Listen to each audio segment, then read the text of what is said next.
Halo, berjumpa lagi bersama tim Urip Bonus Channel. Baru saja kita lihat bersama debat Capres yang kelima, yang terakhir ini. Ketiga calon menurut pengamatan tim UB Channel landai-landai saja, tidak seperti debat pada sebelumnya, pada debat yang pertama dan kedua. Apalagi kalau dibanding dengan debat cawapresnya, luar biasa.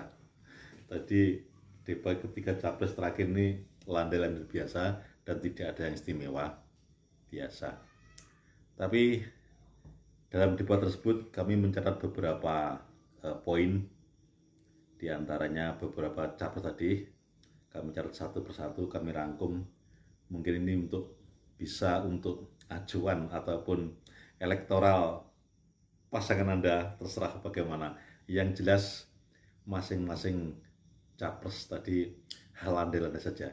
Hanya ada satu catatan tersendiri, yakni capres nomor 3 itu masih dendam, masih menyerang nomor 02, yakni dengan adanya bansos yang sedang viral saat ini. Ya wajar, karena saat ini menjelang Pilpres, menjelang 14 Februari mendatang, kurang 9 hari ya, besok itu kurang 9 hari, itu seakan-akan bansos itu dipaksakan dan tidak normal, tidak sesuai aturan yang ada, di mana bansos itu seharusnya yang mengeluarkan departemen yang ada. Tapi ya ini sepertinya bansos ini diterimakan oleh seseorang untuk keperluan seseorang. Terbuka aja, bansos ini seakan-akan diperlukan untuk elektoral pasangan nomor 2. Catatan yang ada saat ini, kami catat sampai ini. Saat ini nomor 1, yaitu Capres Anies nomor 1 itu, dia mengkritisi sampai sekarang itu masih ada hal ketimbangan segala hal. Dari ketimbangan banyak hal yang dirangkum dalam Capres nomor 1 tadi. Kemudian masalah pengangguran dan HAM serta intimidasi juga menjadi tujuan utama untuk menghilangkan semua yang ada dari Capres nomor 1 tadi. Kemudian yang juga percepatan segala hal, baik percepatan pembangunan, apapun yang ada, yang jelas semuanya ada percepatan yang ada. Dan intinya bisa membuat sehat sejahtera seluruh bangsa.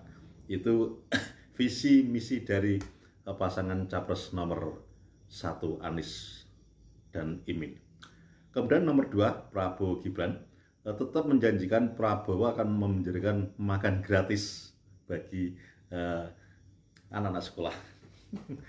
Juga stunting dan gizi buruk di ibu-ibu yang sedang hamil akan diberi santunan, menurut janji-janji dari Capres nomor 2 tadi ya. Karena dari situ tujuannya jelas menghilangkan kemiskinan. Jelas di sini Capres nomor 2 itu masih mengintai dalam teropongannya bahwa di negara ini masih dalam taraf zona kemiskinan. Kemudian juga ada kesehatan, akan membangun, janjinya Capres nomor 1 itu akan membangun rumah sakit dan puskesmas modern seluruh Indonesia. Bayangkan, di desa-desa Anda nanti kalau Prabowo jadi presidennya, akan terjadi atau akan dibangun puskesmas yang modern, luar biasa. Dan juga berjanji akan memberi beasiswa ke luar negeri bagi mahasiswa, khususnya di bidang sains dan teknologi serta kesehatan. Tujuannya jelas untuk meningkatkan supaya kesehatan di Indonesia itu terjamin. Kemudian bagi orang miskin, dia juga menjanjikan bahwa Prabowo akan membangun 3 juta rumah akan diberikan pada masyarakat Indonesia yang belum punya rumah. Itulah janji-janji Prabowo atau Capres nomor 2 yang intinya akan menuju Indonesia emas. Kemudian Capres nomor 3 yaitu Ganjar Pranowo dan Profesor Mahfud MD. Dia mengkritisi pembangunan ini di Indonesia ada 3 yang harus dipegang untuk mulai awal sekarang dan nanti bila terpilih sebagai presiden, yakni yang pertama bidang kesehatan, yang kedua bidang pendidikan, dan ketiga kaum perempuan dan disabilitas. Ini semua ketiga yang tadi harus mendapat porsi tersendiri di antara yang sudah ada, karena dari 3 itu akan menjadi rakyat ini menjadi maju, pinter, pandai, dan lain-lainnya, sehingga untuk menuju Indonesia unggul, Indonesia emas di tahun 2045. Luar biasa. Masing-masing capres ini janjinya luar biasa. Saya jadi ingat ketika 5 tahunan ya, setiap ada pilpres atau pileg, banyak orang yang ngomong bla bla bla, blu blu blu, janji-janji manis, nyatanya nanti setelah jadi hoax semua. Hoax. Itulah kemungkinan. Tapi semoga dari ketiga capres tadi tidak ada satu pun yang hoax. Saya yakin kalau ketiga capres nanti jadi salah satu dengan janji-janjinya itu luar biasa sekali dan menuju kebaikan Indonesia, menuju Indonesia emas. Kemudian pesan yang terakhir bagi para capres ini, yakni saat Anies Baswedan menyoal tetap tentang pemberdayaan perempuan yang dinilai kurang mendapat perhatian. Jadi capres 01 itu sangat memfokuskan pada kaum perempuan yang selama ini merasa tidak pernah mendapat perhatian dari pemerintah dan umum tentunya. Kemudian Prabowo tetap memperhatikan kaum difabilitas. Prabowo secara gentle hebatnya minta maaf kepada kedua calon capres yang ada, yaitu capres 01 dan nomor 3, bahwa terjadi kekurangan-kekurangan saat dalam kampanye atau lain-lainnya. Dia menunjukkan kenegarawanannya, minta maaf secara terbuka. Salut sama capres nomor 2 ini. Woi, luar biasa. Kemudian yang terakhir yaitu capres yang nomor 3, kita Pak Ganjar Pranowo dan Pak Mahfud ini. Dia tetap menjanjikan yang utama adalah internet gratis seluruh Indonesia.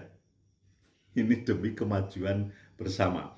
Karena mungkin bagi capres nomor 3 ini, dengan adanya gratisnya internet, kemudian seperti itu akan mempermudah semua infrastruktur dan akses kemanapun.